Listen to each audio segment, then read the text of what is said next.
Hello, everybody. My name is Raxtus, And I'm so Gale. and welcome back to Elden Ring. Woo! Welcome to Elden Ring or Dark Souls 3. Wow, you ready? I'm ready. Whoa. So I just wanted to go over kind of like Elden Ring and Dark Souls 3 because I have all these games in my head. I've played through the Dark Souls 3, and then while we were doing that, we went ahead and played through Elden Ring.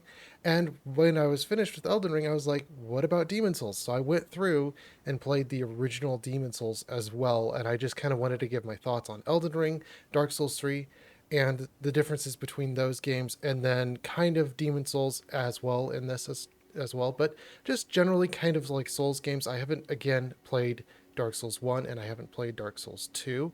So I probably have a little bit gap in my learning in terms of education in Souls games, but I at least have Dark Souls 3 under my belt and Elden Ring, so I kind of have an idea of where these games are, how they're built, and what are kind of the problems that I can see in each of these games. And I just kind of wanted to just kind of give those results of that data and then just kind of move on, going beyond Souls games, because we've gone on Souls games for a little bit too long now, and we have to kind of change it up a little bit here. But Yeah. to start it off, I wanted to definitely say there is a Elden Ring save state problem with the save state where you can actually have your save state corrupt in Elden Ring.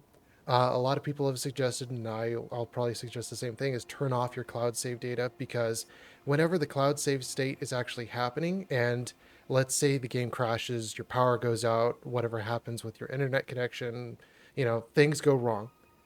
If things go wrong and you're in a loading screen and you load from, let's say, one side of grace and then you go to a second side of grace, in between those loading screens, this loading screen doesn't fully load, your computer turns off, anything happens in between that save load, you're going to have a problem, because the next time that you load up, if you haven't turned off your cloud save data, it can just corrupt your game. So I was at level, I think, like almost 200 ish, 167, something like that.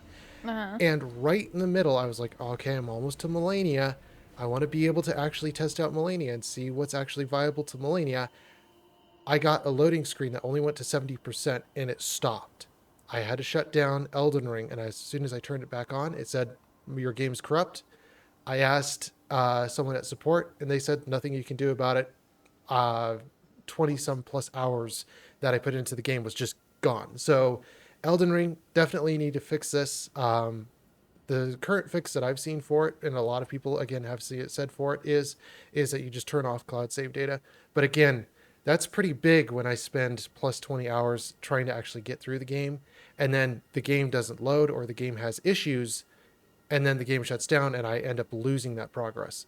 So Yeah. that's pretty annoying. One thing that's throughout the Souls games, and one thing that's really annoying throughout every single Souls games, is just falling. And I'm just going to say tile sets versus open world, because it's a difference between maps. So if you look at Elden Ring, for the beauty of what Elden Ring is an open world. It has tons of space, tons of area to roam around, and it feels very spacious. This is really good, because versus other Dark Souls games like Dark Souls 3 or even Demon Souls has such tight maps. When you're in Demon Souls, it feels so claustrophobic because everything is a tunnel, everything is so tight. And same thing even with Dark Souls 3. Dark Souls 3 does open it up a little bit more, but Elden Ring takes it a whole different appeal and a whole different feel to it, where it's wide, it's spacious, you've got a lot of lush land. However, it does come with caveats. The big caveats that I can see is item acquisition. If you're trying to go through your playthrough and then you need to be able to acquire certain items, you can't just blindly go through the game and go, hey, I can just find those things on my own. Not really, because the world is so big, because it's so open, you need to actually look up the data on where those items specifically are to be able to get those items to be able to make your build viable. In this case, let's say for the Stone Club, there's only one unit that drops the Stone Club early game, and that's in Khalid, outside of Sulla Tunnel, which is right over here. And it's one of the whoops, there it is. Sell a hideaway. So there's only one unit there at a 4% chance to drop. And the only other 2 units that actually drop this are actually going to be in the Halig tree. So for those battle mages, those are the only 3 units that actually drop it. And to specifically get just that one item for you to be able to use the stone club, you need to be able to get to sell a hideaway to be able to even just use that weapon. So again, you need to actually look up where the data of where that item is to be able to use it. So with open world, it's not as favorable to the player because to be able to get those items or to be able to get those things, it can be way across the map. Or even in terms of upgrades, let's say you wanted to upgrade things, you have to be able to find out where your smithing stones are. For smithing stone ones, those are going to be in the Limegrave area, and then of course going beyond Lunaria of the Lakes, and then all the way into Atlas Plateau. And of course I'll get on to like specific details on upgrading and everything else a little bit later. But again, with the open world, it makes this much more difficult being able to acquire items. The second caveat is going to be with ledges and falling. Ledges and falling is really ridiculous in any of the Souls games, especially Dark Souls 3 or even Demon Souls, where if there is a ledge, you don't know if that ledge is actually lethal fall damage or if you're just going to take a small amount of damage and you're just going to die when you fall off the ledge, or if you're actually going to survive with just a little bit of health left. Yeah. This is pretty big because in Demon Souls and Dark Souls 3, you kind of have a pretty good idea of where a lethal ledge is because when you look over the ledge, there's literally nothing. In Elden Ring, however, it looks like you could make the jump, but you don't know. Yeah, I would have to agree with that.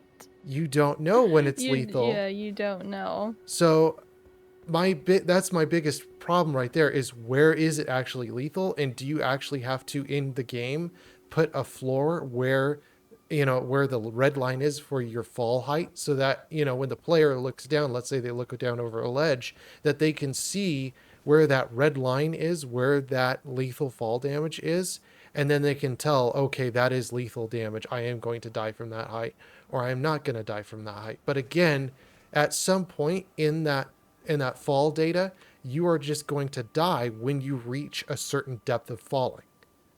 So again, it gets really annoying and really aggravating. I did like it though in Demon Souls, where if you fell from a higher height or something like that, even in Dark Souls 3 or Elden Ring, you'll actually take significantly more damage. Whereas in Demon Souls, it actually makes it so you take a little bit of damage, but not a lot. And I like that because you don't take a huge amount of damage when you do end up falling off of a cliff or off of some high height.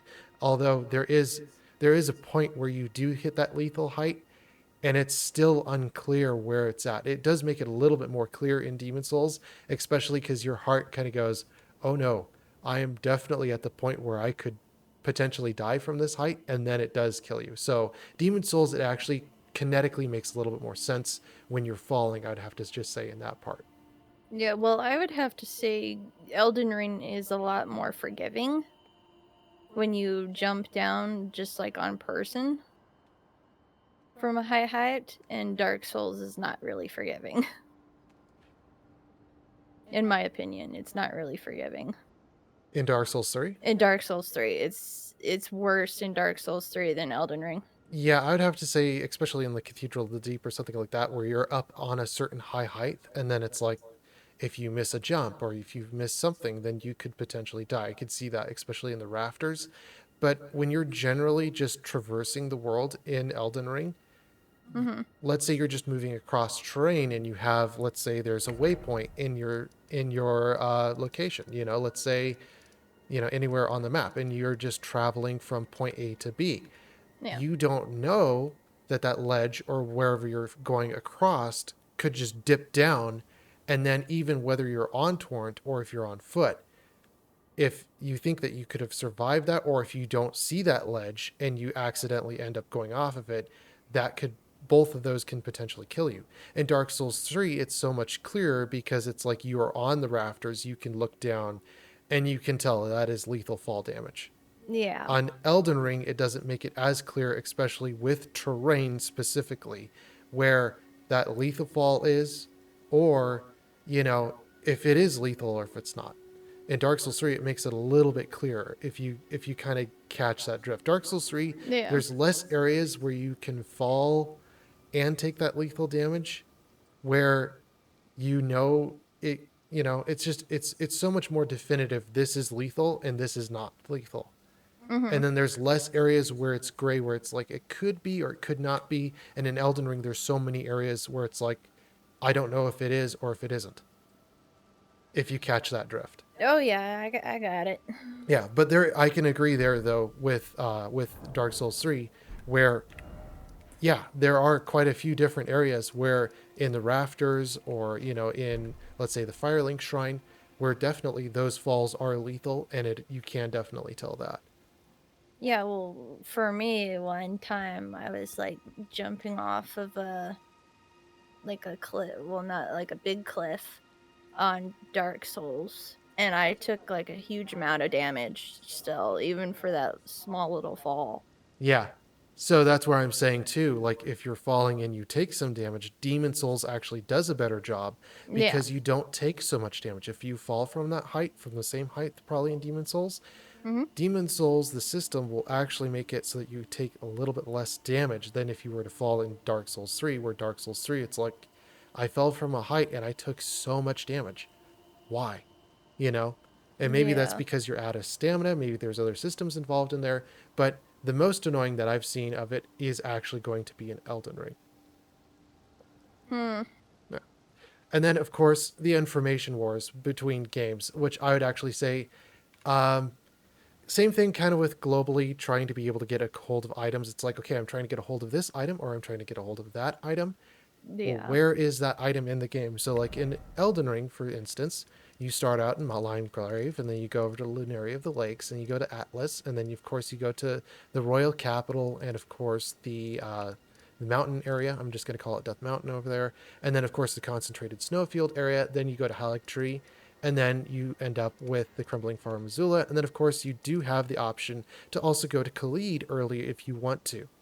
Well, let's say that your weapon is, the giant crushing hammer. Well, you have to go all the way to Atlas Plateau to be able to get the giant's crushing hammer over here. But let's say that you want, a weapon that's way later in the game, like I believe Melania's blade as well. You can turn in her, I forget what her remembrance is, but I believe you Her can remembrance of the rock goddess. yeah, so you can turn that in and actually get her blade. Well, again, with item acquisition, if the item is way later in the game and you want to be able to use it earlier, it's not going to be viable at that point. So it's just allowing the player to get that earlier as well. But also, it information wars is more so where do I get this item and how do I get this item, and especially with the game, you don't know where that item is. So if you're to play Elden Ring blind for your first playthrough, and Mhm. you're going to go through it blind, and you have no idea where any of the items are, where any of the flasks are, you have no idea where any of the smithing stone upgrades are, you're going to have to spend so much time trying to adventure and it's going to be hours, if not tens of hours, if not 20 hours plus, trying to find all your upgrading equipment and materials, or dying a whole bunch of times. you know it's just going to be a huge information war on where everything is at. And same thing with Dark Souls 3 or even Demon Souls is going to be worse than Dark Souls 3 of where those items are at. So information wars is really annoying. And I would have to say for secrets it's not bad, because like let's say for the the different endings for Rania or any of these, those are great to have information wars on where those different endings are, or even having secret endings to a game. Yeah. You should have information wars on where those secret, endings are, or where those secret Easter eggs are, but you shouldn't have information wars on where those equipments or those items are to be able to upgrade or to be able to just progress through the game. It should just be open information, like at the very start of the game. Okay, these are all the equipment, so these are all the items, and maybe more items. Some items are more rare, and some items are less rare, and they cost more or they cost less. But in the get go, you could be able to acquire the majority of those items from the very beginning of the game, which I believe for upgrades and equipment and everything else, that should just be available from the start of the game and not have it way later in the game just to be able to acquire that item that you really want to be able to use. Oh yeah. And of course, you can have item requirements for something, like having 38 strength to be able to equip a great sword or a great hammer or something like that. But especially just have it at the start of the game, because then you can actually have it, you know? Hmm. And maybe some players feel different about that, but that's just kind of my feeling on it. I mean, it does make sense to have something with 38 strength further along the route, but especially if you're a player and you just start out and you're like, hey, you know what, I want to just go full strength and I just want to run that, just have the item at the beginning of the game. um, Acquisition and upgrades, um, yeah, by the start of the game. And then of course I have my notes here. So world tendency, so world tendency is in Demon Souls. Demon Souls has a world tendency where when you start playing through the game, when you start defeating bosses and whatnot, it adds positive to your world tendency. So world tendency is like, if you're doing the game very poorly, you'll start to go into the black, and if you're doing the game really really well, you're start to go into the white. Well, at both ends of the spectrums, on the far end of pure black tendency and pure white tendency, it gives 100% to unlock secret paths in the game. So if you're at pure white, at I believe it's +3 on tier white, it'll start unlocking different areas that you've never gone to before from the very start of the game. So let's say that you're starting at, the first area, start 1, it'll unlock a secret entrance there, and you can actually go through that secret area and be able to actually discover that area, Oh, which that's nice. which is That's kind actually of nice. really annoying, because you have to go through all the bosses in the first area without dying, because if you die while in your human form, you lose 30% of your world tendency every time that you die while human. And in Dark Souls games or Oh, Souls games, you die a lot of the time. yeah. So the correct way to play throughout the game is to actually kill yourself in the Nexus and play through the entire game in soul form, because there's no negative to dying in the Nexus. There's no negative world tendency when you die in the Nexus versus if you die in one of the 5 worlds. If you die Wait, in one of the 5 worlds, what? it'll actually go negative with your world tendency, and it'll affect your entire gameplay. You can't unlock those secret areas or whatever else. You have to be perfect throughout your gameplay. And this is kind of nice though, because with Demon Souls, it's not such a long game to actually play through. And Dark Souls takes a little bit longer to play through. And when you go to Elden Ring takes the longest by far to play through the entire game. Just Yeah. saying that. So when you're going through your new game plus, or if you're just restarting your game, it doesn't take as long for Demon Souls to just go through and play through the game. So if you have to, you can actually go that pure route and not have too difficult of time, because for your first game playthrough, it's actually pretty quick to play through it, and then by your second, you're going to be even faster to get through that. Interesting. So I wanted to go through kind of like some of those upgrades though, especially for Elden Ring. What I would do in Elden Ring, especially if I'm starting out, I would go through the Limegrave area, get your +2, +1, +2s, and I think some +3s in the Limegrave area. And then when you go throughout your Lunaria of the Lakes, I would get your +5s and then go up through to the Magma Worm Maker and get into some of these areas up here in the Atlas Plateau. And that's where you can get all the way to +5s on your upgrade equipment. And you can actually do that way before you even hit the first boss in the game. Yeah. So yeah, that's really ridiculous that you can go all the way to +6 and just be able to have, I believe it's like +21 or +15 or 16 before you even hit your first boss. Which in this game and any of the Souls games, upgrading your equipment gives you more damage than upgrading your level. I'm just going to say Really? that throughout any of the games. It doesn't matter Hmm. what your strength is at, it doesn't matter what your dex is at, as long as you have the base requirements to actually wield the weapon. It matters more so how many upgrades, how many smithing upgrades you've actually done to your equipment that affects your overall damage rather than your actual level.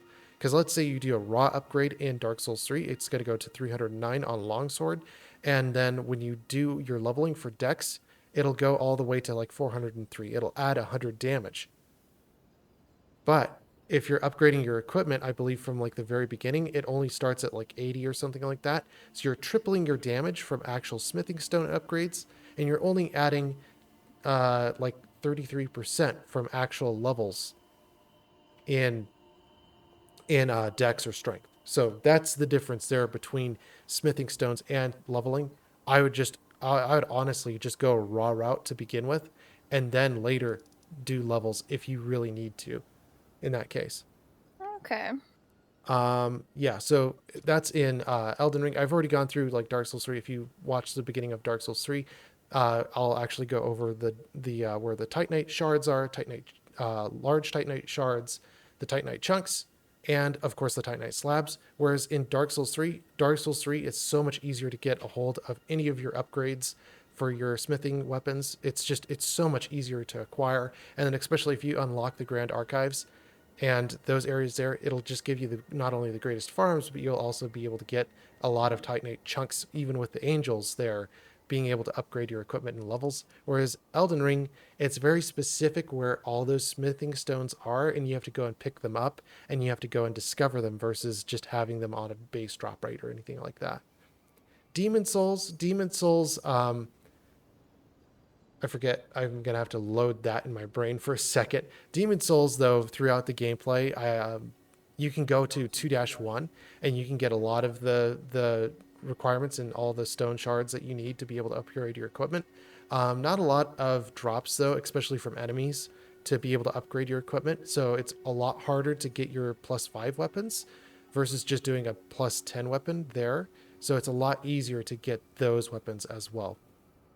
And then, of course, farming for souls. For Elden Ring, of course, we go to the Khalid, which is Lenny's Rise, and you can do the ball here. This is your best run for that. And then when you go over here to Dragonborough Fork, there's a whole bunch of guardians going up Dragonborough Fork. That'll give you some really good levels early, especially if you do your teleport to the Beastal Sanctum early.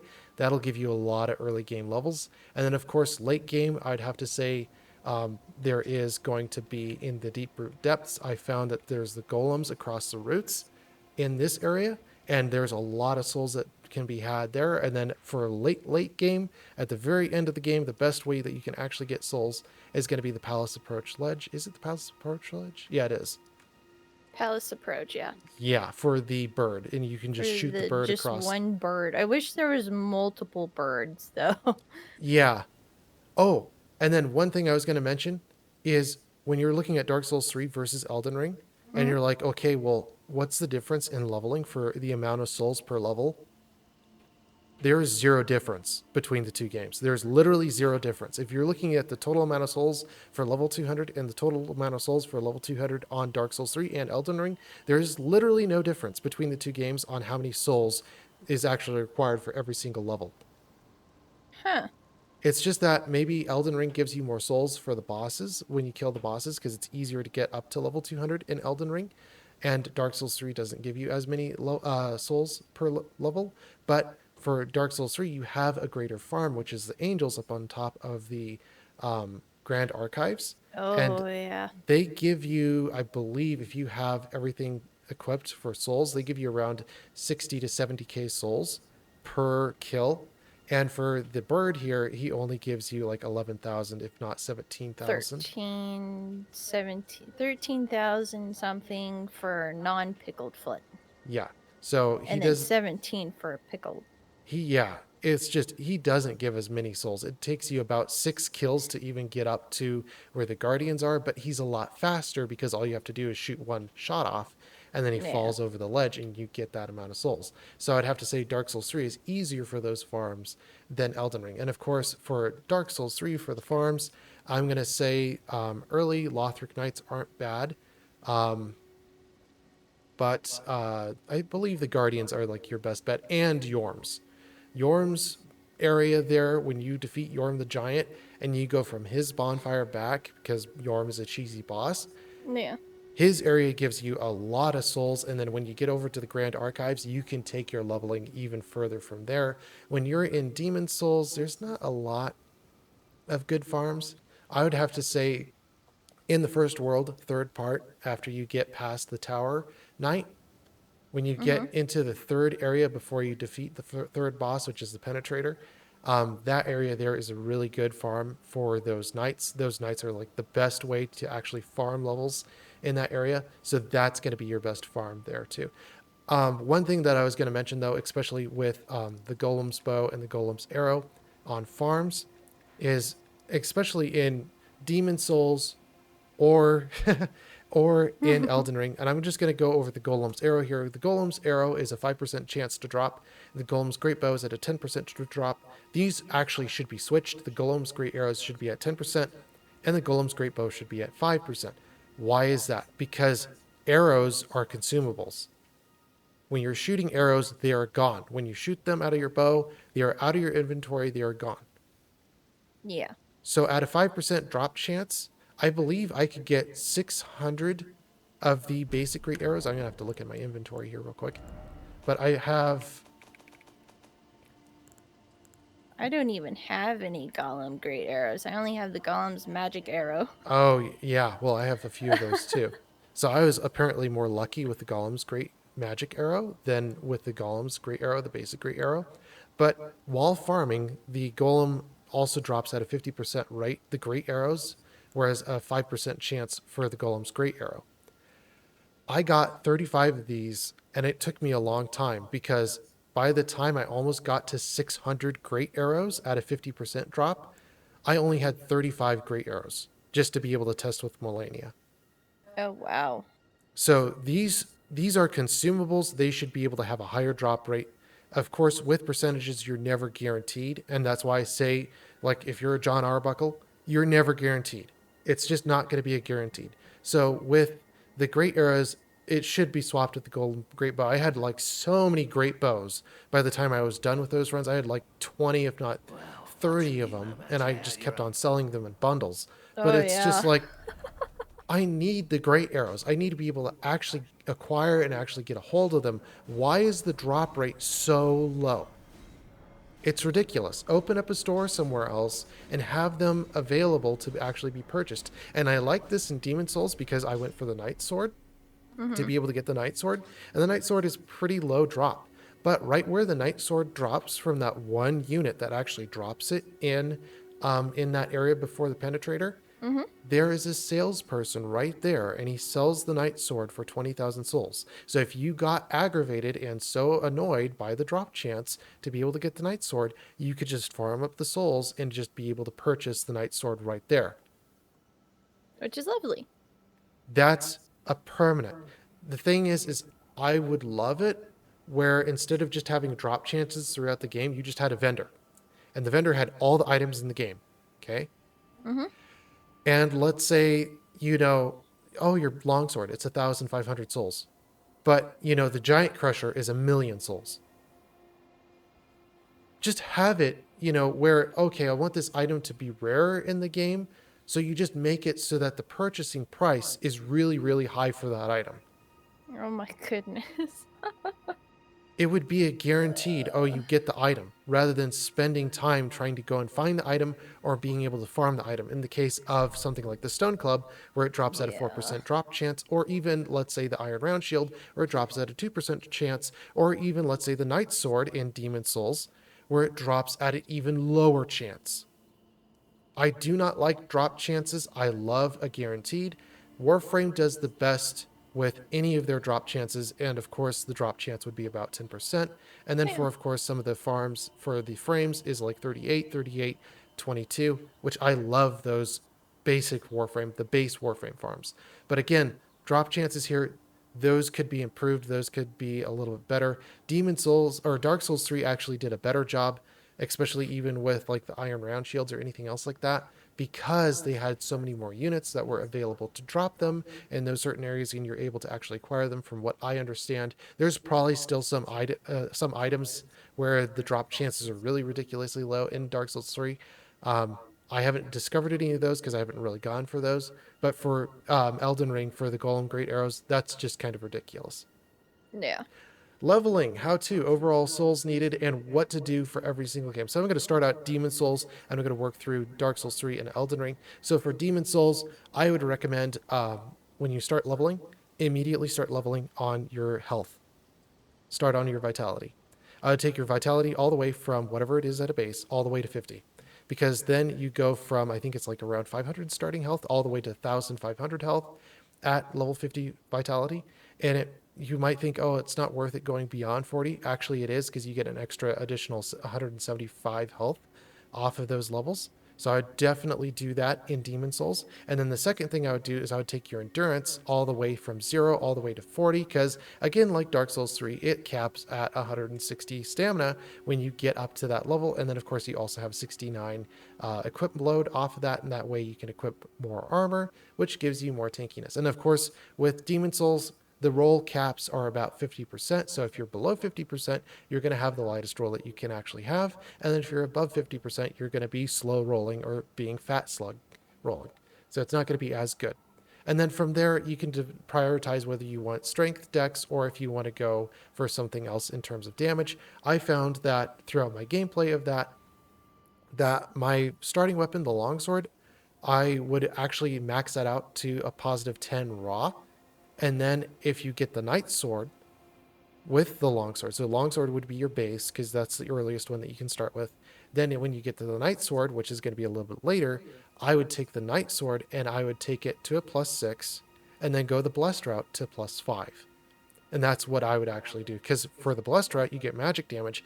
And when you're dealing with certain enemies, you're actually going to find it's a little bit easier, especially for rockworms, where with a crushing augment, it's going to take 13 hits to be able to kill a rockworm, versus if you had the Blessed Knight Sword, it's only going to take 3 or even 2 hits to be able to kill that rockworm. So it's a lot easier for certain enemies to actually kill them with different weapons. So I'd actually recommend going the Faith route, taking Faith after Endurance all the way to 20 and doing that, or depending on what you want to do, taking your Strength or Dex all the way up to level 30, and then just kind of capping it there, whether you want to go full physical or for the blessing augment, which will give you magic damage. But with blessing as well, kind of like Dark Souls 3, it'll give you passive regeneration. And passive regeneration in Demon Souls is going to be a lot better than Dark Souls 3, because with Demon Souls, you have the Ring of Regeneration, which adds 4 health per second. And then with the Blessed Augment, it'll give you an added extra of 6 health per second, going all the way to 10 health per second, which actually is really good, because in Dark Souls 3 only gives you a +2 on your blessing augments. So if you have a shield and a sword, it'll only go +4. And then, of course, the Sun Princess ring only gives +2, which it'll only go to +6 in that case. So you basically almost get double healing in Demon Souls versus what you get in Dark Souls 3. So Demon Souls for the blessing augment is a lot better. Yeah, Uh, that is very puny healing in Dark Souls 3. it is. Yeah. Yeah, I wish it was better. I really enjoyed playing through Dark or Demon Souls with the healing, because like I would take a hit for the man eaters, and in a few seconds it would just heal it right back, and I was like, this is great. And then you go over to Dark Souls 3 and it's like, where's the healing? Where's the passive regen on the blessed? It's like every game has a different way it does it in the game, and it makes the meta for the game. It's just like, no, I'm not going to go blessed route. I'm going to go Dex route in Dark Souls 3. So Yeah. moving over to Dark Souls 3 for the leveling, what I would do for there is I would take your health and I would go all the way to level 40. When you go for level 40, it has, I think, 1,200 and, or no, 1,213 health, I believe. And then when you go all the way to 50 on health, it only goes to 1,300 and something. So, or 388. So it only adds, I think it only adds like 88 health there. I think it's around there, but it's only like 100 health going to positive 50. So there's no real reason to go those extra 10 levels. And then when you're doing the vitality, that is going to be your number one. Number two, I would take endurance all the way to level 40 as well. But again, I would do it in steps. I would go level 20 for vitality, then 20 on endurance. And then if you're going damage, I would take your damage all the way to 20 as well. And then I'd take vitality, endurance, and then dex or whatever your damage is to 40 as well. And then going beyond level 40s, it depends what you want to be doing. I would definitely take your vitality up, vigor and vitality. I would take your vigor all the way to 40, sorry, because there's a little bit complication there because they use vigor for health and vitality for your flat defenses and your equip load as well. So I'd I take always your get confused with vigor and vitality. yes. So number one, vital or vigor, two, endurance, three would be dex or whatever damage you want to use, and then four, I would actually go vitality. And vitality can actually be very useful. So I don't say vitality or dex or strength, whatever your damage is, could be swapped with vitality. Vitality actually could be really useful. But I would take those in steps to level 20s and then going all the way to level 40s. And then when you're going beyond level 40s, I would take your vitality, your defense, or your damage. I would have a hard time saying damage because you only get 20 damage beyond that point in terms of leveling. So I would almost cap your dex or your strength at 40 and just be like, don't really go beyond that because there's not a lot of damage gained from that. And I would actually say for Dark Souls 3, you would take your vitality, your defense, and take it all the way to 99 because you can get really tanky beyond that. You can get up to plus 40% damage reduction on attacks, which makes you really tanky in Dark Souls 3. So that's what I'd probably do with Dark Souls 3. And then, of course, in Elden Ring, what I would do for Elden Ring, this is a lot of talking. Yeah. But for Elden Ring, I would take your health and go all the way to 60. Um, when you're talking about health in Elden Ring, I believe it's when you go to 40, it's 1,450 health. And then when you go to 60, it goes to 1,900 health. And then beyond that, it starts really dropping off after that. So it's not really worth it going beyond 60. But for the health here, especially too with Scarlet Rot, don't worry about Scarlet Rot. Scarlet Rot does do more damage when you start leveling up your vigor. But for the majority of the game, definitely focus on your health. Health in every single one of these games is going to be your number one stat. Of course, the number one two stat is here is going to be endurance. Why the endurance here is at 76 is because it does, I believe, cap as well at 40 for 160 stamina. But endurance also affects your equip load. So you can equip higher and higher levels of armor. Same thing with vitality in Dark Souls 3, where you can get a lot more tanky. Endurance here is really, really good. And then, of course, going strength or dex or whatever your damage type is. Of course, it completely depends on you, whatever you want to go with your damage type, because it depends on what weapon you like to use. If you like to use a straight sword in Demons or Dark Souls 3, you're probably going to want to go dex. So it just completely depends on what your weapon is, what you're trying to go for, what you're going to actually end up with. And here actually even in Elden Ring as well, I would actually almost consider going full endurance.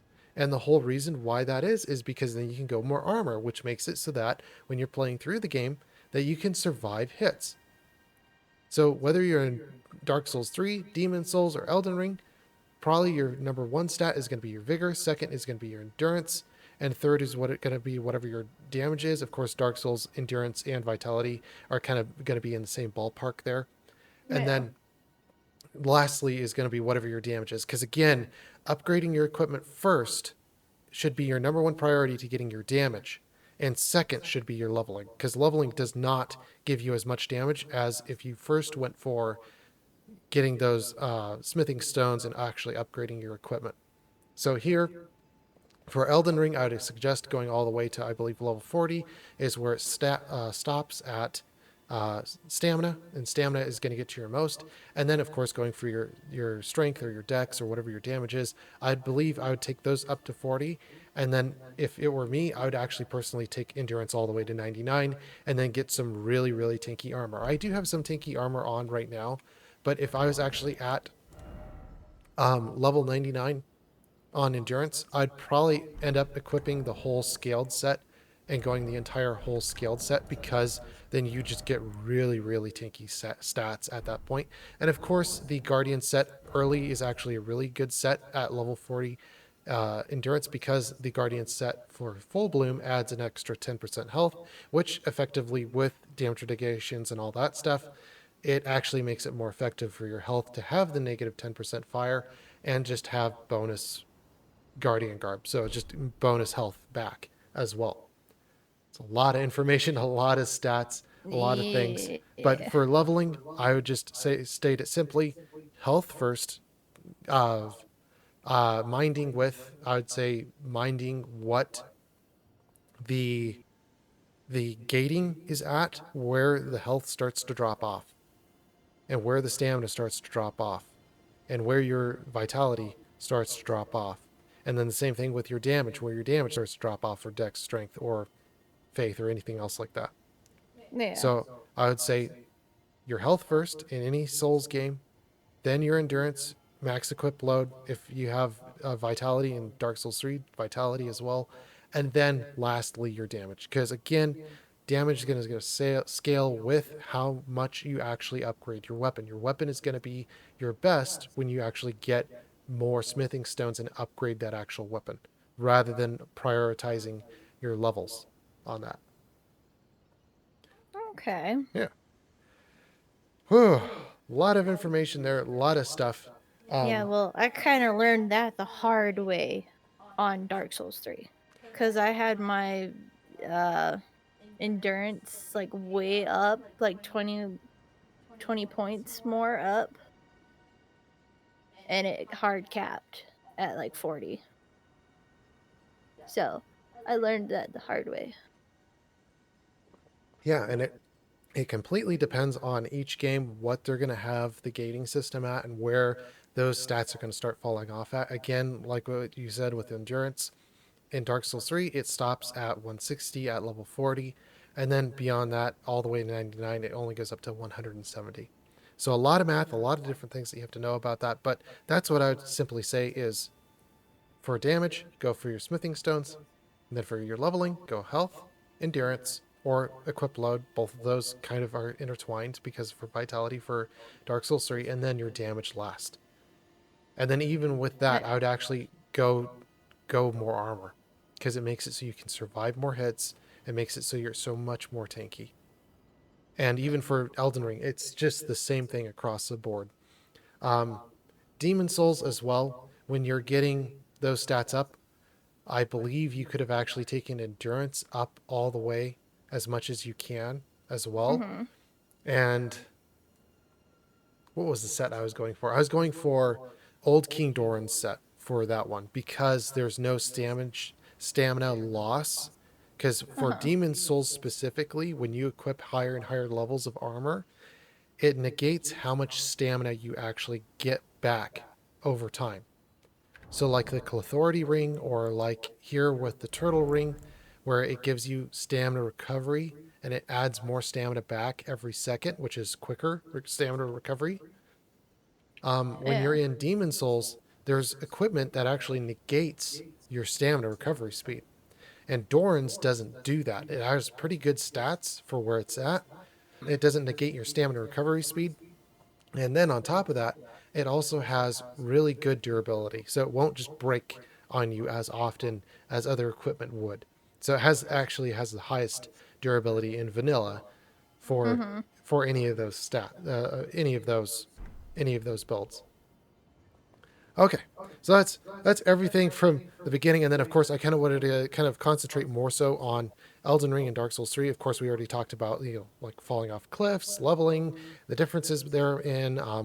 There's a little bit differences in leveling, but more so we want to just kind of like more so focus on the actual game there, because leveling and trying to equip and trying to get your equipment and everything else like that Mhm. versus the actual games themselves, how they function, how they do, and like their priorities. So I wanted to start off with the weapons. I've already done the math on this. I've already done some experiments, some testing with this stuff. So I wanted to start off with the meta, which is straight swords. I've done the test with this. I really am shocked and I'm surprised. I really love in Dark Souls 3 the Lothric Knight Sword, how fast that attack comes out and how really useful that Lothric Knight Sword is. And when I went over to Elden Ring, I was like, why is this so bad for straight swords? Not only are the enemies, using their shields and bouncing off your shields, but there's no real good viability for the straight sword. And the straight swords feel so bad in this game. So I Mhm. did some testing with it, and I come back and I go, the straight sword is actually slower in attacks than the stone club, even slower than the maces, even slower than battle axes. It shouldn't be that way. Uh, It's ridiculous. It's stupid. And then when you're even looking at their base damages for the leveling, even if you go full dex or full strength for the damage, the damage is lower than if you went for something like the Stone Club or even the Battle Axe, even the starting hero's weapon. The damage is lower. And not only that, it has lower attack speed. So overall, you have lower DPS than any of the strike weapons in the game or even the battle axe in this game, which is ridiculous. So straight Wow. swords do need to get buffed. They need to be faster, just like the Lothric Knight sword. They need to be able to they just need to be faster. They just need to be reworked.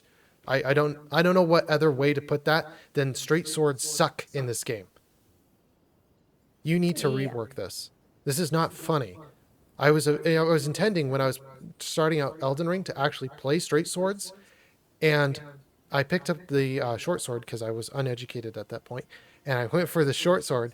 I was like, this sucks. So I switched over to the Stone Club, which is Stone Club is actually really good for what the meta is in Elden Ring. Mm-hmm. But I was so shocked that all the straight swords are not only lower damage on a base, but they have a lower attack speed than any of the heavy ended what did I call it? The heavy heads weapon where the head is heavy on the weapon, like an axe. Yeah. An axe is a heavy head. If you try to stop swinging an axe, it's hard to stop swinging an axe. When you're swinging a straight sword, the straight sword has a pommel on it to counterbalance the actual weapon. Straight swords are way faster in real life than an axe or anything else. So in Elden Ring, where they have straight swords where they're at currently, where they're slower than an axe or a heavy weapon, you need to rework the straight swords. Yeah. I'm really ticked off that this game. I love the straight swords in Dark Souls 3, and I love them in Demon Souls. And you come over to Elden Ring, and it's like, I no, yeah, No. shields as well. I did some testing with Melina as well, and I'm probably going to put that up on the screen here as well too. But shields, and I just kind of wanted to go over this as well. Well, I'll get to it with Melina, but shields suck. Katanas with the bleed as well. Bleed damage is actually true damage, so those are pretty good. But katanas actually do pretty well because the damage is actually there for them, and then they also get the status of the bleed on top of that. So for the DPS for the katanas is actually really good. Mm-hmm. Poison as well. Poison though versus Scarlet Rot. Scarlet Rot does almost, if not double, the damage of poison. So poison. Why does Scarlet Rot do so much damage? Even player versus player, But especially environment PVE damage is way more than PvP. PvP damage, it sucks. And then when you go to Melania or anything like that, the Scarlet Rot, if you're at level 27, the Scarlet Rot will actually not kill you if you're at full flasks from Melania, specifically Melania. If you're at or above level 28 on your health, Melania's Scarlet Rot, not just saying the initial damage, but if you get ticked by the damage, will actually kill you straight out with full flasks, regardless, because it's true damage. So Wow. So yeah, that's just saying something. Like Scarlet Rot PvE is ridiculous, and then you go PvE or PvP, sorry, PvE versus PvE. PvP damage is way reduced, but still it's double than that of what poison is. So why do you even include poison damage if it does way worse than Scarlet Rot? I'm so confused on why poison is very terrible right now. Like seriously. Um, So arcane statuses and stuff like that, is it good? Yes, it's actually pretty good, especially for something like Greyoll, where Greyoll has a lot of health. Mm-hmm. But again, like talking about balancing those things out, um, yeah, bleed is pretty good. Frostbite is pretty good. Any of those statuses are going to be pretty good, especially with an arcane build. But again, with like poison or something like that, poison needs to be buffed. I don't know why in every single game it's not buffed. Even in like Dark Souls 3, it wasn't that bad. Bleed wasn't bad in Dark Souls 3, and Frostbite wasn't bad. The only time I ever got Frostbite was in Vort of Boreal Valley. That's the only time I got Frostbite. That's the only time in the entire game I got Frostbite. So that's just ridiculous in and of itself. But yeah, for arcane status, yes, most things are good. But for Greyoll especially, that's pretty good because when you have like the stone club that I have currently, Mhm. the stone club at 99 strength, which I did 99 strength on this build, at 99 strength, it'll take you around 200 hits to actually kill Greyoll. And how many bleed procs does it take to actually kill Greyoll? It only takes 7 bleed procs to effectively kill Greyoll. So you can kill Greyoll early in the game with any bleed weapon as long as you proc bleed 7 times. Yeah. How that works is 15 by 2, 30. 30 by 3 is 90. Add the extra 15, you're at 105% of Greyoll's health. You killed him. Yay! I did the math on it. So, yeah, Yeah. bleed is really, really good in this game. I wouldn't say it's the best, but it's pretty good. I'd actually have to say strike damage is actually better because for most enemies throughout the game, whether you're talking about the Tribuna Mariner, where you're talking about, you know, miners, Crystallinians, shields, especially if you're trying to go any of the Godric soldiers, a lot of your, light straight swords or anything will bounce right off of the brass shield. But Mhm. with the stone club or anything with strike damage, it'll go straight through the shield, straight up kill him. Great. Yeah. So any strike damage in this game is just overpowered. Just gonna say that right out of the gate. And of course, yeah, Greyoll takes around 200 hits. All right, now Melania. So I was actually going to bring up a spreadsheet. I was going to bring it up, and now here it is. So Melania for the shields. Shields throughout the game are kind of redundant, kind of useless. I like in Demon Souls where shields are actually useful. Mhm. In Elden Ring, it's just not the case. So for a lot of these, I'm not going to read them out because there's a lot of these here. But for the majority of bosses, I actually find that, and I put it on stagger here, but stagger is actually when you're hitting an enemy with a colossal class weapon. Do they get staggered? The answer is yes for a lot of these. And a lot of these that are actually hard to kill are very easy to stagger with a colossal based weapon. Even the stone club or even let's say the brick hammer kind of staggers, but not really. When you use a colossal weapon, oh yeah, they get staggered. And it makes it so cheesy. The entire game is so cheesy at this point. But Yeah. for even like tier class 1 hardness tier is going to be your medium shields. Anything that is like the brass shield, that's going to be a tier 1. Tier 2 is going to be any of your great shields. Tier 3 is going to be specifically the ants shield, and for tier 4 is going to be anything with the barricade shield spell on. So for all of these, for a lot of these, it's like why? Because even like the Bloodhound Knight's easy to kill, doesn't have a lot of health. Cemetery Shade doesn't have a lot of health. The No, yeah. Banished Knights, actually, the Banished Knights were so cheesed by a colossal weapon. I'm not even kidding. Like you hit them with a colossal weapon, they get staggered. They can't do anything. You just keep on chaining until they're dead. The Banished Knights are so cheaply done with colossal based weapon. It's ridiculous. A ton of these, it's just ridiculous. But most noticeably, I wanted to actually point to Melania, Phase 1 and Phase 2. All shields, regardless of their class, don't stop her, don't ping her off the shield. What I mean by pinging is that when they attack the shield, they actually stop their attack and they get into a staggered animation when they attack the shield. Melania does not care at all about your tier 4 barricade shield. She will keep on attacking straight through that shield. She'll keep going. So there, I find that to be ridiculous. Shields should feel kind of like what they should feel in Dark Souls 3 with even like the Cathedral Knight, where the Cathedral Knight puts his big shield in front of himself and shields Mhm. himself. It should feel just like that. Even with hammer-based weapons, it should feel like you just bounce right off that shield because shields are pretty useful. In any game, they should be really useful. Especially with Demon Souls, I really enjoyed the Knight's Shield. I loved that little shield. That was great. But it just, throughout the entire game, oh my goodness. The shields just felt so poor. Yeah, they would ping off the shield and you would get a little bit of a chance to attack them. I did enjoy the pike, but man, the Colossals just take the game by storm. And then of course parrying is kind of useful, but again, it completely depends on where that chances for you to actually get the parry off on. For Melania, why it's at 1% is 2%.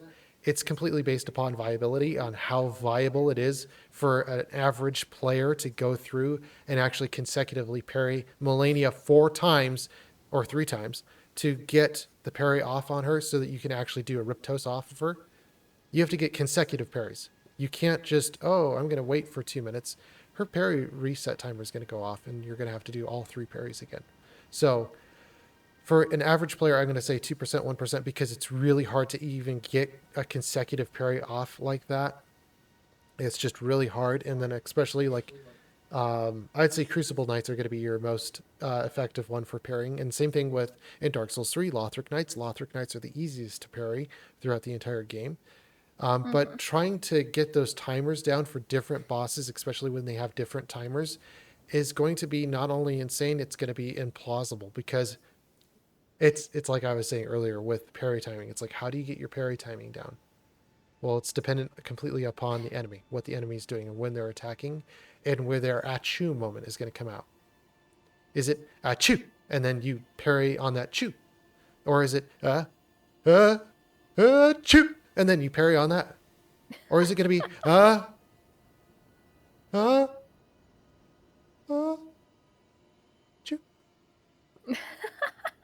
Because some of them actually do that. They'll be, oh, I have this big wind up, and they're coming out slow Uh, and slower. And, okay, well, where is that parry time? Where is that? Oh, it finally came. Okay, well, I got slammed into the wall. Okay, great. So parry is only, I would say, viable up against Crucible Knights. For the rest of the game, though, I wouldn't even bother, because you're waiting for that achoo moment to actually come out to actually get your parry off. And it's completely codependent on when the enemy is actually going to attack and if that's actually parryable. So a lot of the cases, it's just no. But especially like omens are super super hard to kill. Lion guardians are super super hard to kill. Um, Banished yeah. knights can be a pain. I can agree with that. They're not super super hard. Let's say the Cardian Knight, where he parries you, and he's really annoying. He can get staggered as well with a colossal based weapon. Um, see here, what other ones are really annoying here? Ancient Hero. Ancient Hero can be a pain, completely outclassed by colossal based weapon. Black Knife Assassin, which is the Black Knife ringleader. I've had such a hard time to actually kill the Black Knife ringleader. I've died several times to him. Completely cheesed, completely cheesed by a colossal class weapon. A lot of these really hard bosses in the entire game are completely cheesed by a colossal class weapon. The Godskin Knights, the Godskin dudes, I'm gonna just call them dudes because that's what they are. They are not, they're not done in by colossal weapons, but again, they're not that hard. I'd have to say the hardest, unparryable, unblockable, unstaggerable boss, sub boss in the entire game is going to be the bell bearing knights, the bell bearing hunters. Oh, I hated Um, the ball bearing hunters. yeah, they can get parried, but again, like you have to get the parry times down and everything like that. They're going to be the hardest ones in the game to actually defeat without using some cheesy system. But other than that, like Melania, even Melania is completely cheesed by colossal class weapons. Yeah. I So didn't have a colossal weapon for her, and she was just too squirrely for my spells. yeah, yeah, So I when kind of had to switch to my dragon build again, and then I did fire, ice, fire, ice. yeah, and then you pop the ice and then you reset it with fire and you pop Yep. the ice again. Yeah, yeah. So that's really really good. Um, but yeah, so like yeah, just across the board, like colossal weapons are really really good. And the thing is a colossal weapon or a great weapon? Is there any difference between those two? Yes, colossal does a little bit more stagger, like I've said. Great weapons aren't as good; they just kind of stagger, but just not as well. Colossal class weapons, when they hit, they stagger, they just stagger. There's no availability for them to pull out of it and kick you or anything else like that. Colossal weapons do a really good job on a hard, heavy stagger where they just can't attack you altogether. Yeah. Okay, so Yeah, so Melania is completely cheesed by Colossus. The entire game is completely cheesed. Let's be honest with it. The entire game is like a Rykard or a Yoram fight. It's completely cheesed by colossal weapons. It's ridiculous. There's hardly any skill involved with that. It's just, oh, I need a colossal weapon to deal with this. Okay. Um, I wanted to go over kind of like my favorite units in Dark Souls 3, which I wanted to mention, which is the Hollow Soldier with the Great Axe, the Hollow Soldiers with the wooden shield and the spears because they'll keep their shields up and they'll always protect themselves. The Cathedral Knights as well, because the Cathedral Knights, they're probably like the hardest common unit in the game because they keep that shield up and then they just hit you with that hammer. And man, they're a hard one because they sit there with a shield and they block and they're just such a good unit. But the two things I wanted to mention in that class, in that category, is Mm-hmm. when you're in the Lothric High Wall and Lothric Castle, which is way later into the game after even the Consumed King's Garden or even the Deacons of the Deep, Yeah. those hollow soldiers are not immune to stagger. So if you hit them with a straight sword, they get stunned and you can just chain and kill them with a whole chain of attacks and they'll get killed. Whereas if you go to Cathedral of the Deep, there's hollow great axe and great halberd dudes there, and when you hit them with your straight sword, they actually don't get staggered in the Cathedral of the Deep because they have the is it yeah Cathedral of the Deep because they have Yeah. their white turbans on, their white tunics on, and they just don't get staggered at all. So I wanted to mention stagger there because Dark Souls 3. I haven't tested Dark Souls 3 all that much, but stagger is pretty useful, especially for those guys because those guys actually do kill me a few times because they're just immune to stagger. They don't get staggered when you attack them. They'll just keep on going through with their attack. Yeah. Um, the shield and weight, though, the shield and weight is so good, especially Cathedral Knights or even those Hollow Soldiers with the spear and the shield, because they'll just sit there and they'll wait. They have their shield up. They just wait. And then as soon as you attack, they just hit you with that. So it's really, really good for those ones. So again, though, with colossal or great weapons, those colossal weapons, especially like Brick Hammer, you could probably use as well, but the colossal weapons hit really, really hard. Um, for spells and bows, again, like you're saying with Melania, Mm-hmm. she just dodges those. A lot of the time, she just dodges them. It's just so annoying. And I just feel for a lot of those spellcasters or even a lot of those people that are using bows because even for like the Golem Great Arrows are so on such a low drop chance. I feel like a lot of that should just be pulled back so that, especially for bow builds, it's like you should have a viability if you're running bows to be able to just run the bow and be able to actually have it work. Same thing with spells, like spells casting and animation time that is increased by dex, but again, like you have to invest so many points into all these other stats versus just having the viability there already for spells just to have super fast casting time.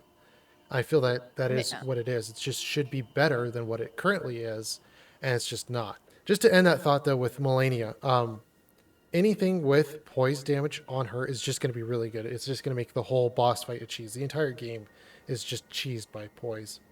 So, Yeah. I couldn't even use my Star of Ruin oh yeah, because that tracks people, and I've been using that this entire time with people who actually dodge, and it seems to get them pretty well. But with Melania, no, it does not get her really well because she has like a faster dodge animation than everybody else. yeah, and it's just annoying too because they just run out of the way and then you can't hit them. Yeah. So like there has to be something like in the room where you can hit them and then they get staggered or something and then you can hit them. There has to be some viability there for a mage or even an archer so that they can actually take out the boss without having a whole bunch of difficulty doing so. One thing I wanted to say though, in terms of meta, uh, for like every single one of the Souls games, and I really kind of stuck with this too when I was talking about it earlier. But my quote was, "The meta changes and shifts for every game in the Souls lineup." But this is pretty much true for any of the Souls games. It's just, well, I haven't played Dark Souls 1 or 2, but like when you're playing Demon Souls or any of the other games, like the meta changes, it shifts just a little bit. Even with Demon Souls, you're changing from a blessed weapon to, in Dark Souls 3, a dex based weapon. And it's like where's the viability for the blessed base weapons in Dark Souls 3? And I don't think it's really existent there. I think it's really nerfed. So I Hmm. wish it was a little bit better for every single class or type of weapon in every single game. There's a lot of balancing that really needs to happen, and it really hasn't happened, especially in Elden Ring, where you look at straight swords and it's like, I want to use a straight sword and I can't do that. But yeah, so throughout the games, whether it be Dark Souls 3 or Elden Ring, um, interactions and skill, which is basically like which game actually has and potentially has more skill than the other. When you're talking about interactions, like picking up things or anything else like this, I found this a lot with Dark Souls or Demon Souls. When I was picking up items, I'm like, why is the pickup time take so long? There's not a lot of difference between flasks or healing when you're healing or doing your flasks. But when you're picking up Mm-hmm. items in Demon Souls, it takes almost a whole good 2 seconds just to pick up the item. So I really actually like Elden Ring's pickup, where it's like when you pick up the item, there's just no item animation at all. It just goes straight into your inventory. Oh, that is lovely. And especially even with Warframe, when you're picking up disruption keys, when Mm-hmm. you roll and you hit X at the same time, you can actually pick up the key while you're in the roll animation and slap it into the disruption, whatever the terminal is. But I like that because it doesn't take any animation time to actually pick up that item. Whereas in like Demon Souls, it takes a whole, 2 seconds almost to pick up that item. So I really like it in Elden Ring, where there's just there's no animation for that at all. But especially with interactions, like you're pulling a lever or you're interacting with the world, which Mm-hmm. one is actually more interactable? I'm actually going to have to say probably Dark Souls 3. Dark Souls 3 seems like it's a little bit more interactable than the others. But yeah. And then in terms of skill, just for like the bosses, um, I'd actually say Dark Souls 3 has more skill in it than Elden Ring, because Elden Ring, for even like some of these really hard boss fights that everyone's been saying they're really hard boss fights, they're actually not. You just have to pick up a colossal weapon and then it cheeses the whole game. The whole game is a Yorm or a Rykard boss fight where you're picking up the Serpent Killer and or the Storm Ruler, or even in Demon Souls where you're trying to kill the Manta Ray, you're picking up the Storm Ruler. It's a whole, oh, pick up this weapon and this does the most damage to this. Well, it cheeses the whole boss fight. There's no reason to do the boss fight or to even have the boss to begin with if you're going to just make the whole boss a cheese. And the same thing with in the entirety of Elden Ring. And I'm not saying that lightly. Every single thing that's actually hard, you just pick up a colossal weapon. And for the majority of those things that are actually going to be hard in Elden Ring, the colossal weapon's just going to cheese the entire game.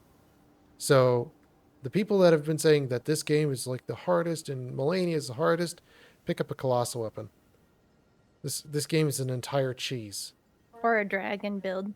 Or a dragon build. Anything with poise is going to make Melania flinch, is going to make a lion flinch. The only thing that's going to be really hard at that point is going to be the ball bearing hunters. Yeah. That's it.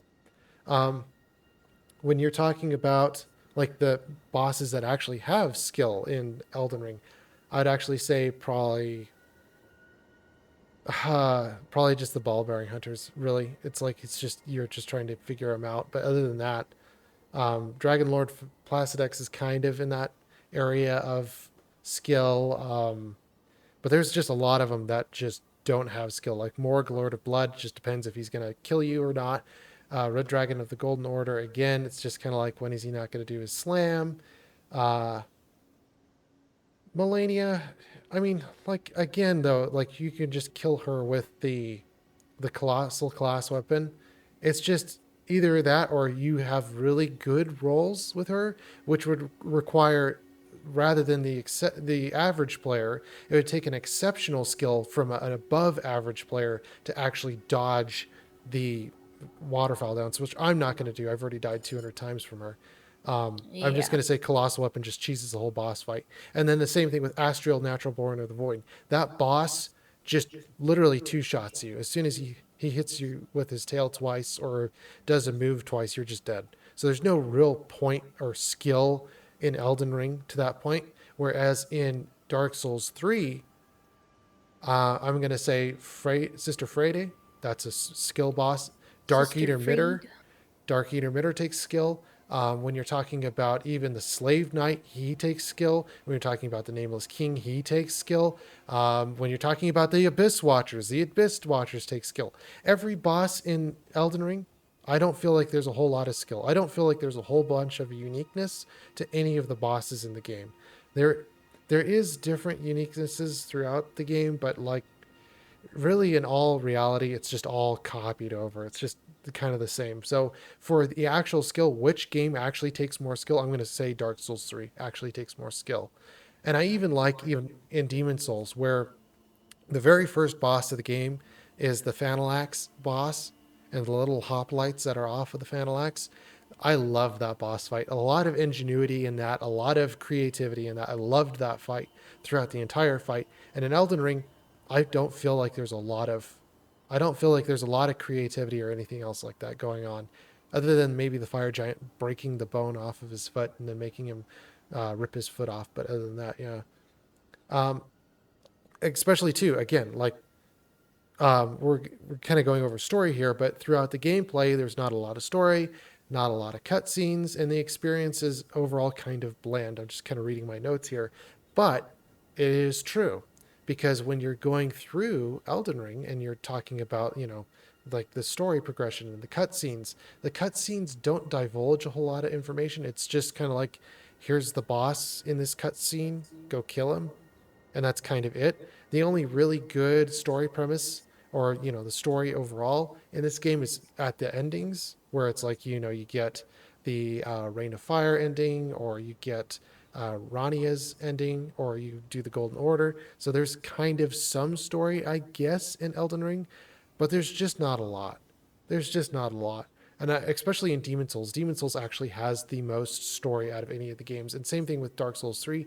Dark Souls 3 has a little bit more put into it, but not as much actually as Demon Souls. Demon Souls actually hits the story premise. When you start open the game, you got to watch the whole intro cinematic. It's great. It feels like Lord of the Rings off of those storylines. It feels great because they're actually telling you what's actually happening in the world and why you're involved, and actually brings in the story into the actual game, and it finishes off with the story with a great ending as well. So I'd highly recommend, if you want the story off of a Souls game, Demon Souls actually does a really good job with the story premise. Dark Souls 3 kind of, but again, like even at the beginning of Dark Souls 3, they kind of do the same thing. So there's not a whole lot of difference. Um, Dark Souls 3 has a little bit less premise though, because in Dark Souls 3 or Demon Souls adds in a lot more premise where it's, the build up and why current events are happening the way they are happening. And then with Dark Souls 3, they don't. So I just got to hand it to Demon Souls with that, because when you look at the original Demon Souls, there's a lot more story that goes into it. So yeah, with that entirety, I'm just going to leave it at that for Elden Ring. Elden Ring, I did do the madness ending. I did because I really got tired of this game in particular because it's just not as good as its prequels. The prequel games, the pre-existing games are actually going to be better than Elden Ring. And especially too with the time it takes the player to actually play through Elden Ring versus Dark Souls 3 or even Demon Souls. Elden Ring takes so much more time. It takes so much more aggravation to actually play through it. It's just harder for no reason. Whereas in Dark Souls 3 or even in Demon Souls, it actually invokes that you have some skill to actually play through those games. Whereas in Elden Ring, it's just more so cheese. Uh, Dark Souls 3, especially too, with some of the bosses, especially in the Nameless King, it actually requires you to have some skill to do those rolls, to actually take the patience and the time to actually roll over his hits. And with Melina, it's not even skill based at that point. It's just cheese. So yeah. No. Um, I think that's about it for my notes. Yep. And of course, in Dark Souls 3, I wanted to just mention that I did die a total of, I think it's 22 times. I think I did die an extra 2 times to angels. So instead of the original 20, I think it's actually 22, but I'm not sure. Um, but with the entire times that I did die in Dark Souls 3, I did only die 8 times to bosses. So less than 50%, which is pretty good. It's telling you that most of the time you're actually just trying to relearn the game or trying to get your foot back into the groove and get back your feet back into the water and actually get back into the game. And a lot of the time it's like, okay, I forgot that there's this here, or this pushes you off the ledge, or certain events happen, and it's more memory. And I really like the Dark Souls 3 games in that term, even in the information wars, where it's like you're trying to learn the game, because it invokes a lot more memory, and there's a lot less memory that you have to allocate to that game, because it's just easier to remember where certain things actually happen. Whereas in Elden Ring, just not so much. Not so much. Yeah. Yes. Well, do you have anything else to add to that? Fix torrent. Fix torrent. Yeah, torrent. Torrent in this game is the most annoying. I like how in, I believe it's Night Ring, the new series that they have for Elden Ring, how they completely scrap torrent, which yeah, should have just scrapped torrent from the beginning. But especially with ledges, especially with torrent's turn, and just the annoyingness of torrent. Torrent is like just the stain on Elden Ring, and I'd have to say the entire game is a stain on itself, especially with Melania and the bosses and everything else, where it gets cheesed by a colossal weapon. What is that? That doesn't have any skill, and especially too, I feel so badly about the straight swords. Why those are so poor right now in Elden Ring. But yeah, it just sucks. I really wish I could have used a straight sword, and they just didn't. They just didn't do that. But yeah, that is what it is for the winner of the Dark Souls games that I've currently played, which I haven't played Dark Souls 1 or 2, and maybe later on I get a little bit more education on that, or maybe someone tells me something else about Elden Ring that I don't already know. But for the winner of what the games that I do know are, I'm going to say number one is actually going to be Dark Souls 3. Number two is actually going to be Demon Souls. Even Demon Souls is actually going to be better than Elden Ring. So if you get the remake of Demon Souls, which is currently available on the PlayStation 5, that's actually going to be maybe a little bit better, because I've understood that they've actually increased the drop chances for certain items in the game, which is going to make your entire gameplay a lot easier for Demon Souls. So I'd highly recommend going and getting the remake. Kind of hurts to buy a whole console for just specifically Demon Souls. But Yeah. I wish, though, too, that they would introduce it into PC, that maybe even Steam might have it, because I would love to get my hands on the remake. I would love to show that on the channel and actually be able to play it. Unfortunately, I don't own a PS5, so that is what it is. But yeah, that's the current standing with Elden Ring. This is the cheesiest game, the most ridiculous game. I've died 200 times to Melania for no good reason other than the game just wants to have its own meta, its own desires. And again, with my quote earlier, the meta just changes and shifts through every game, and the souls line up. But this game in its entirety is just a big cheese wheel. It really is. And I was expecting something from Elden Ring, like a challenge or, some skill base, and there really just isn't. I can't say anything more than that. But yeah. Well, Yeah. is that all the time we have for this episode?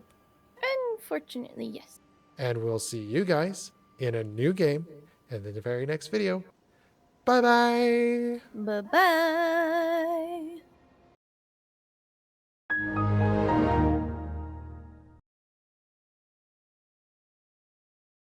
Go to the door ahead. After divesting yourself of your possessions, it will surely open, and the three fingers will welcome you. May the flame of chaos find purchase within you.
My eyes. They're melting.